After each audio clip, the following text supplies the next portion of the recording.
Olá, amores. Vamos iniciar mais uma aula sobre uma nova divisão, tá? Nós vimos as divisões passadas e vamos entrar com a nova regionalização depois da divisão primeiro, segundo, terceiro mundo. Ela é chamada de ordem mundial multipolar. Por quê? Porque antes era bipolar. Quem dominava era os Estados Unidos e a União Soviética, correto?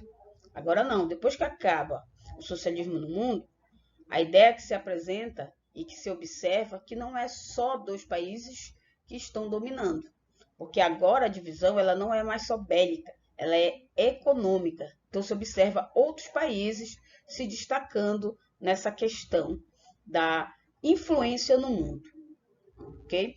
Então olha lá, país ou conjunto de países que tem influência nas principais ações mundiais, a União Europeia, os Estados Unidos e o Japão, são os centros mundiais de poder político, econômico e tecnológico. Então você vê que não é mais somente dois, são vários, porque na União Europeia são vários países que fazem parte da União Europeia. Eles têm se destacado não mais pela produção de tecnologia bélica, como eu falei, mas pelo seu desenvolvimento científico e tecnológico, aliado à presença de grande capital. Ao mesmo tempo, muitos países continuam a apresentar baixo grau de desenvolvimento social, econômico e tecnológico. Então, se observa no mundo a divisão de quem tem e quem não tem, né? Quem não tem dinheiro, quem não tem tecnologia, tá? Continua da mesma forma. Os países que eram dominantes e colonizadores de grande parte do mundo permanecem desenvolvidos. Os ricos continuam ricos. Porém, alguns desses países que antes eram grandes colonizadores, como Portugal, que explorou bastante o Brasil, né, não se tornou uma grande potência econômica, entendeu? Enquanto isso, a maioria dos países colonizadores continuam subdesenvolvidos. É o caso do Brasil, né? Vamos discutir isso lá na frente. Os países desenvolvidos temos eles têm dominação econômica, tecnológica e política sobre os países subdesenvolvidos, desenvolvimento industrial e tecnológico. Os setores secundário e terciário abrigam a maior parte da população ativa desse lugar. Elevados investimentos em educação e ciência. Elevado padrão de vida da maior parte da população. Emprego predominante de técnicas modernas de máquina e mão de obra qualificada no campo, né? Acesso aos benefícios sociais à maioria da população, expectativa de vida além dos 70 anos, né? Tem países que é 85, como Japão, Canadá, né? Noruega, e gestão de calorias diárias muito acima do mínimo recomendado, ou seja, tem uma média da Organização Mundial de Saúde, que é 2.500 calorias que a pessoa tem que ingerir diariamente, ou seja, todos os dias. Porém, tem pessoas que comem pouco porque não tem o que comer.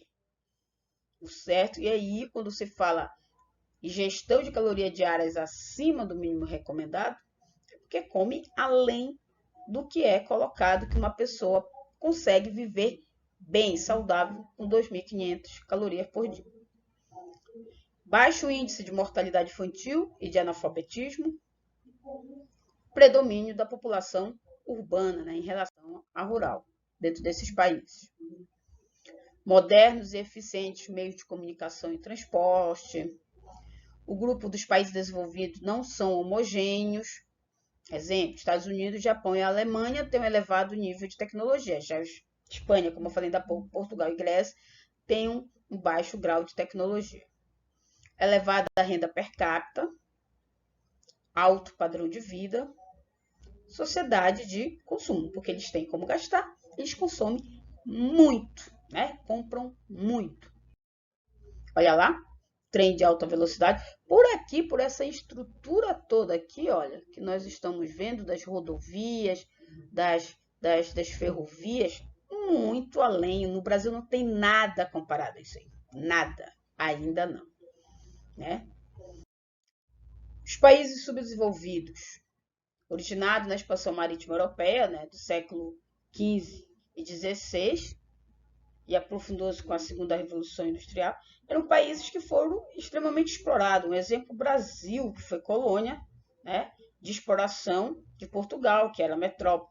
Quando eles chegaram aqui, eles apenas exploraram. Eles não colonizaram, não vieram com a ideia de morar aqui, fazer a vida deles com as famílias deles.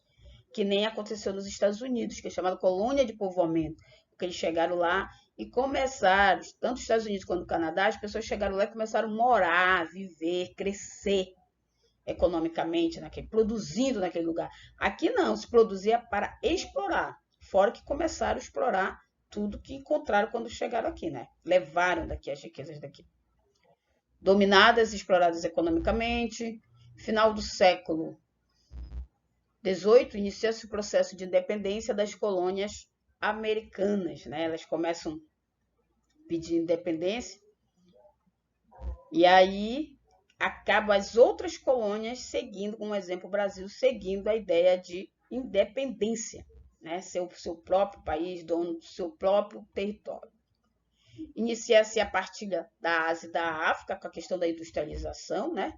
Chamada de imperialismo ou neocolonialismo, que é quando eles começam a explorar a África e a Ásia para poder retirar matéria-prima para as indústrias.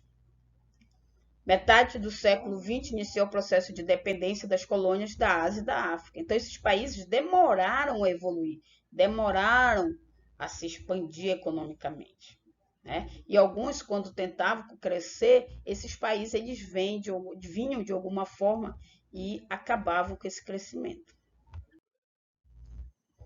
Então, como se apresentam os países subdesenvolvidos?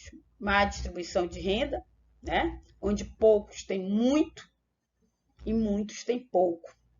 Dependência econômica, política, tecnológica e cultural em relação aos países desenvolvidos.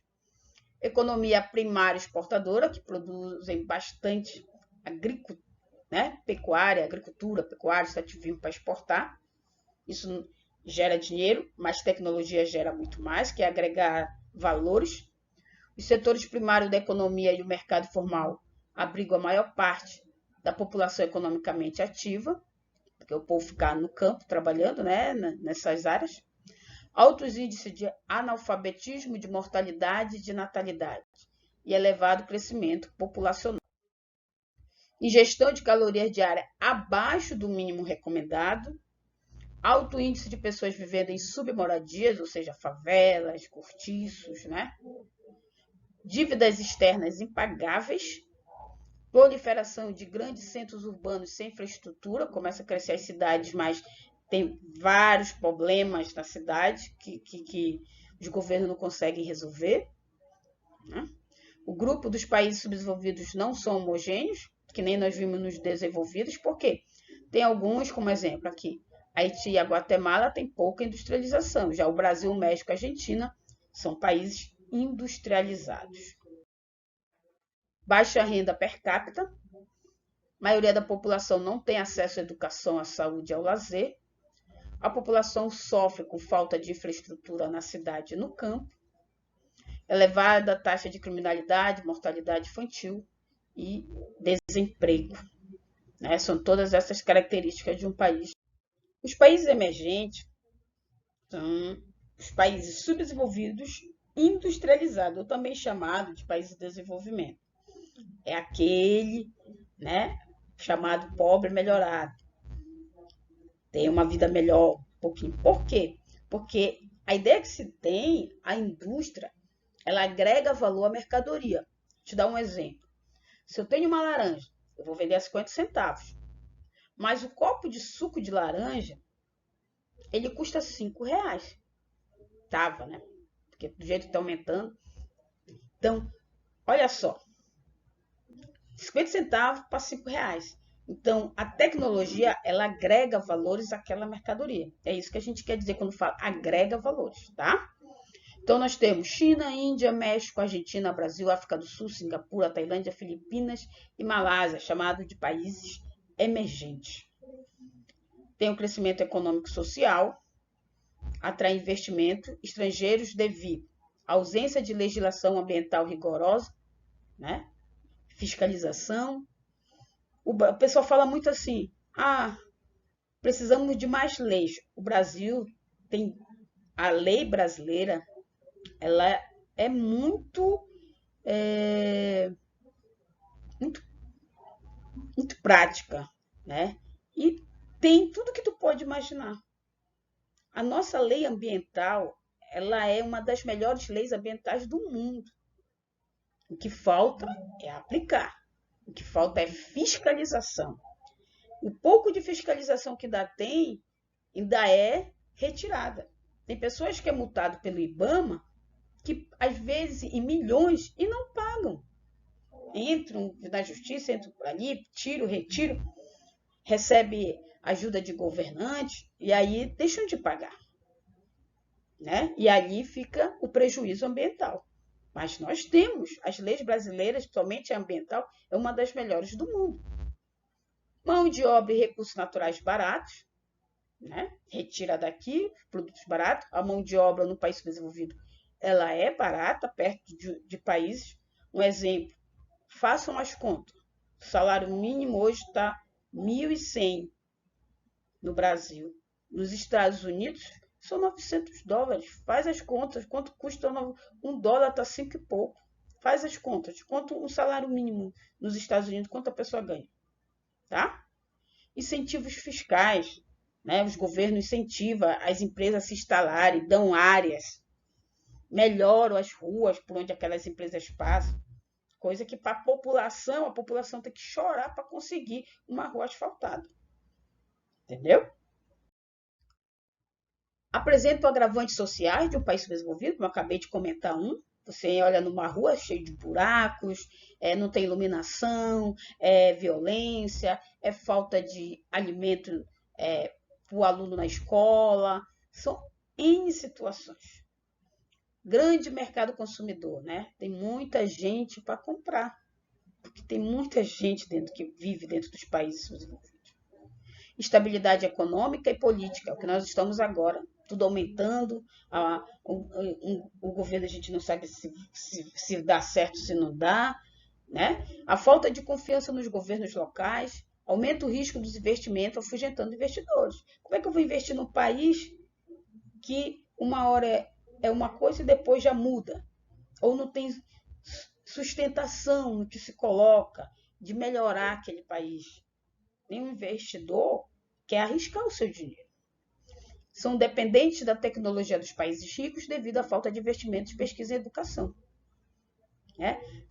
O Brasil ele tem um grande avanço na área da pesquisa e educação, só que falta mais. O que nós temos hoje são de outros países. Essas indústrias que trouxeram tecnologia para cá, né? Mas nós temos tecnologia dos nossos grandes pesquisadores brasileiros, tá? Até a próxima aula.